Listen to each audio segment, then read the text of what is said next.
Bonsoir à toutes et à tous et merci de rester fidèles à Regard Croisé sur New World Info. Bienvenue dans ce tout premier numéro de la semaine dans le programme du soir. Aujourd'hui, comme d'habitude, 4 sujets au menu. Nous allons commencer par la Guinée où la junte ne veut pas se faire décompter le temps par les États-Unis. Ceci fait suite à un décompte lancé par les États-Unis sur le site de leur ambassade en Guinée. Nous en parlerons dans cette édition. Nous reviendrons au Burkina Faso pour parler des correspondantes du journal Le Monde et de Libération qui ont été expulsés ce week-end. Après, ce sera la Côte d'Ivoire où Bédié appelle à l'unité de son parti pour gagner la présidentielle de 2025. Et puis nous allons terminer comme d'habitude avec le Togo. Cette fois-ci, 34 000 tonnes d'engrais acquis pour les producteurs grâce à l'appui de la Banque mondiale. Et pour aborder ces 4 sujets, 2 invités sur ce plateau. Fioklou Adang-Blenou, vous êtes le directeur de publication du journal L'Enquêteur. Bonsoir Fioklou. Bonsoir Guillaume, bonsoir à Mayaba, bonsoir aux téléspectatrices et aux téléspectateurs de New York TV. Je suis content d'être encore sur ce plateau ce jour. Alors, bonsoir à vous une fois encore. Et à côté de, en face de vous, le deuxième invité, Kwame Valentin Mayaba, il est le directeur de publication du journal Le Symposium et le président de l'AG7. Bonsoir Kwame Valentin. Oui, bonsoir Guillaume, bonsoir aux téléspectateurs à travers le monde. Je pense que nous sommes au premier numéro de cette émission. De cette semaine. De cette semaine, j'allais dire. Et je souhaite à tous les téléspectateurs une attention particulière pour les débats qui seront menés au cours de cette émission. Merci beaucoup. Nous allons commencer donc avec le tout premier sujet. Nous allons donc en Guinée où la junte ne veut pas se faire décompter le temps par les États-Unis. Je le disais, ceci fait suite à un décompte lancé sur le site de l'ambassade des États-Unis en Guinée qui permet de voir le nombre de jours, d'heures et même de secondes qui restent à la junte avant de lâcher le pouvoir aux civils, une situation que la junte n'a vraiment pas appréciée. Je commence par vous, Valentin. Est-ce une manière d'exprimer sa souveraineté au niveau de la Guinée ou bien la junte ne veut pas vraiment se faire à l'idée qu'elle a encore 600 et quelques jours pour laisser le pouvoir? C'est des questions un peu ambiguës. Aujourd'hui, moi, je vois que la souveraineté de l'État guinéen est en marche. Parce que dès que la junte est arrivée au pouvoir, ou les autorités guinéennes, moi je ne les appelle même pas la junte parce que c'est un terme péjoratif. Donc dès que les autorités guinéennes étaient arrivées au pouvoir, la volonté manifeste de faire les choses et selon la volonté du peuple guinéen a été manifeste et tout le monde l'a connu. Et si aujourd'hui, et je le disais à l'époque, sur ce même plateau, que l'erreur grossière que les États africains, ou la plupart de ces États africains font par rapport à ces intrusions étrangères, c'est lorsque nous sommes en train de penser que nos problèmes au niveau interne doivent être résolus par les partenaires ou peut-être les puissances étrangères. Je me dis non, parce que selon même la charte de la CEDEAO, qui a clairement défini les conditions dans lesquelles quand une junte arrive au pouvoir ou quand il y a un coup d'État, comment est-ce qu'il faut arriver à l'organisation des élections. Je crois que cette charte a été claire, mais à un moment donné, j'ai pensé, je l'ai dit ici sur ce plateau, qu'il faut d'abord penser à cette relecture ou à la réécriture ou à la relecture de cette charte-là. Parce que selon les contextes, ça ne peut pas permettre à un État qui connaît les mêmes difficultés que l'autre, n'ont pas les mêmes réalités. Quand on vous dit il y a un coup d'État, la junte est arrivée au pouvoir, il faut forcément que soit 24 ou je crois un délai de 2 ans ou 6 mois, je ne sais pas quoi, pour organiser des élections, 12 mois pour organiser des élections. Je pense que ça fausse un peu le débat parce que le contexte est tel que quand vous vous mettez dans le champ du temps, selon ce qui est présenté, vous n'allez pas résoudre les problèmes. Quand vous regardez, par exemple, c'est vrai que le débat n'est pas au niveau du Mali.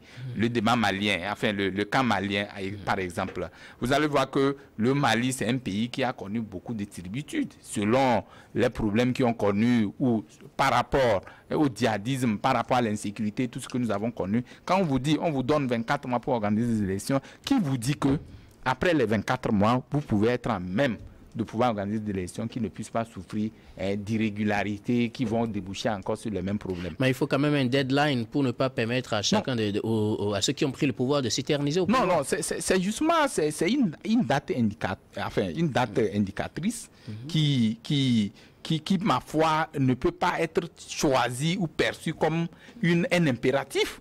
Si à supposer qu'on vous dit, c'est comme vous êtes à une affaire, vous dites non, je me donne une échéance de 2 ans pour arriver à gérer telle affaire.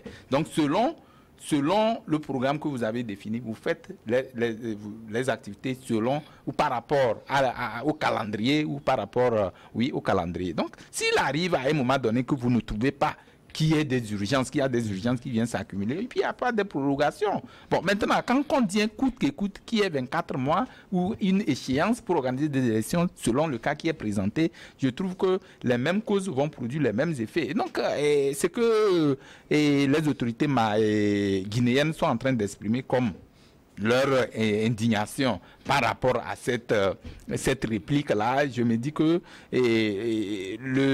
la Guinée est en train d'exprimer un peu son désarroi par rapport à l'intrusion étrangère. Et cette intrusion étrangère, certes, comme vous pouvez le convenir avec moi, qu'aujourd'hui, la plupart de nos problèmes viennent de là. Quand vous prenez les États-Unis, nous en parlons tantôt, ce qui s'est passé avec la guerre en Libye. Aujourd'hui, Kadhafi n'est pas là. Qui étaient les artisans de ce problème-là et qui a envahi pratiquement l'Afrique ou l'Afrique subsaharienne. Donc, vous assimilez le décompte fait sur le site de l'ambassade des États-Unis à la situation en Libye? Oui, bien sûr, parce que c'est les mêmes causes qui ont amené à un moment donné qu'on parle de déficit démocratique. Autant de Kadhafi, on n'a pas fait les décomptes.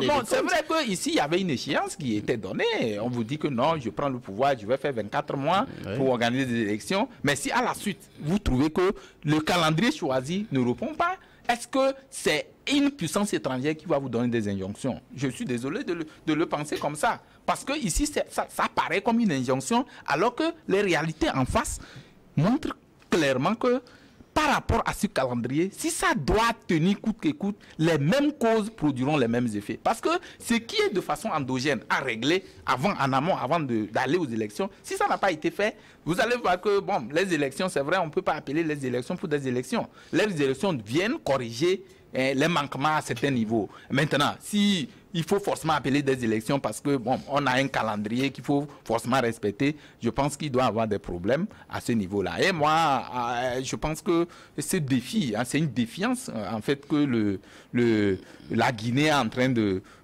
proliférer à l'encontre des États-Unis. Et aujourd'hui, les États-Unis doivent comprendre que leur intrusion dans les affaires externes des États africains, par exemple, en l'occurrence la Guinée, qui doit donner des injonctions, ça ne répond pas aux critères définis pour véritablement penser à une démocratie que nous voulons dans notre pays, alors dans nos États.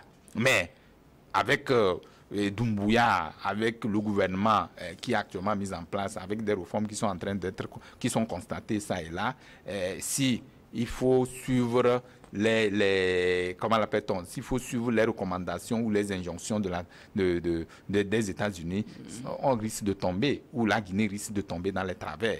Mais il faut jouer avec les pesanteurs qui sont présents, tels que est-ce qu'on a pu résoudre les problèmes d'insécurité? C'est vrai qu'au niveau de la Guinée, il n'y a pas trop de problèmes d'insécurité. Est-ce qu'au niveau des problèmes qui sont présentement, vous savez qu'il y a une cour qui a été créée pour faire la lumière sur la gestion après comment l'appelle-t-on, Condé. Il faut à un moment donné arriver à planer les divergences. Il faut faire venir, quand il est arrivé au pouvoir même, il a fait rentrer pas mal d'exilés politiques. Et aujourd'hui, c'est la cohésion sociale. Il faut d'abord réunir les filles et fils de la Guinée. Il faut asseoir une politique de vivre ensemble. Il faut qu'à un moment donné, les Guinéens comprennent que non, si nous devons suivre des injonctions extérieures, on risque de reprendre les mêmes problèmes. Parce que ces problèmes, quand ça produit, ça ne profite qu'à qui? À cette puissance étrangère. Et donc moi, ça ne fait pas ni froid. Mais cette réaction de la Guinée me plaît. Ça fait partie, à mon avis, ça fait partie de cette élégance de penser qu'aujourd'hui, la souveraineté africaine est en train de prendre des pas et que nous pouvons le souhaiter dans ce sens-là. Évidemment que les autres puissances ou les autres États africains doivent emboîter le pas, mais pas pour faire des entorses à certains niveaux. Parce que dans un monde de globalisation comme ce que nous sommes en train de vivre, nous avons besoin d'un partenaire. Nous n'allons pas découcher sur ce que nous avons connu ailleurs. Sinon, les États-Unis ont besoin de la Guinée également a besoin des États-Unis. Nous vivons dans un monde de globalisation et que les relations États doivent prévaloir pour que le vivre ensemble que nous avons voulu ou nous voulons dans nos États puisse être de mise. Je viens à vous, Fioclou. Quelle lecture faites-vous de la réaction des autorités guinéennes? Ont-elles aussi peur du décompte qui est fait? Dimanche, il restait 670 jours. Est-ce qu'elles ont peur de ces décomptes-là? Avant de répondre à la question proprement dite, je voudrais faire un rappel. Aussitôt après le coup d'État du 5 septembre 2021 par le colonel Doumbouya, il y avait une allégresse générale en Guinée. Et la CEDEAO, l'Union africaine et les Nations unies ont posé le problème de la durée de la transition. La junte a dit non, ça prendra le temps nécessaire. Mais suite aux consultations et aux concertations, il a été retenu la date du 4 décembre 2022 où la transition doit commencer. Ce qui n'a pas été forcément validé par les autorités guinéennes qui parlent de janvier 2023. Les officiels guinéens. Les officiels guinéens, eux, disent que la transition commence à partir du 3 janvier 2023 pour le 31 janvier 2025. Aujourd'hui, ce que l'annonce des États-Unis, de l'ambassade des États-Unis en Guinée, n'est qu'un rappel. L'ambassade des États-Unis n'a pas intimé l'ordre. Oui, justement. Seulement, il a fait un décompte pour dire que, suite aux négociations, à la date de ce samedi, 1er avril, il vous reste 370 jours pour revenir à l'ordre constitutionnel. 670 jours pour revenir à l'ordre constitutionnel. Le gouvernement guinéen s'est dit non, les États-Unis ne peuvent pas, l'ambassade ne peut pas lui intimer des ordres parce qu'ils sont souverains. On ne refuse pas de la souveraineté. Et il est permis de rappeler à ton interlocuteur un engagement. Ce n'est que le rappel de leur engagement. Parce que la manière dont les choses se passent, c'est ça qui a fait que l'ambassade a rappelé à la junte qu'il leur reste 670 jours. L'ambassade doute-t-elle de la crédibilité de la parole donnée par les autorités guinéennes? Les ambassades dans les pays où les ambassadeurs sont accrédités ont toujours de bonnes relations avec le pays dans lequel ils sont accrédités. Et l'ambassade aussi est l'œil vigilant de leur pays respectif. À voir ce qui se passe en Guinée aujourd'hui. D'après les études, à leur niveau, il semblerait que les 670 jours restants pour les élections, il se pourrait qu'il y ait plus que ça? Plus que ça. Tel que le cas du Mali. Moi, je dis ici haut et fort que l'ambassade des États-Unis en Guinée n'a pas tort pour ce rappel. N'est-ce pas une forme d'ingérence parce que la Guinée dénonce une attitude de surveillant et d'élève en classe d'examen, ce qui n'est pas le cas entre la Guinée et les États-Unis. Est-ce que quelque part aussi ils n'ont pas raison? Le ministre des Affaires étrangères guinéen, M. Kouyaté, a droit de parler au nom du gouvernement. Et il ne faut pas oublier que suite au coup d'État du 5 septembre 2021, les États-Unis ont arrêté leur régime préférentiel de préférence commerciale avec la Guinée. Parce que chez eux, les coups d'État doivent être automatiquement suivis de sanctions. Donc, la Guinée, par rapport aux États-Unis, il y a une sanction entre eux.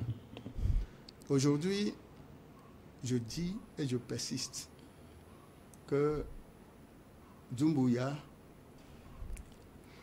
est en train de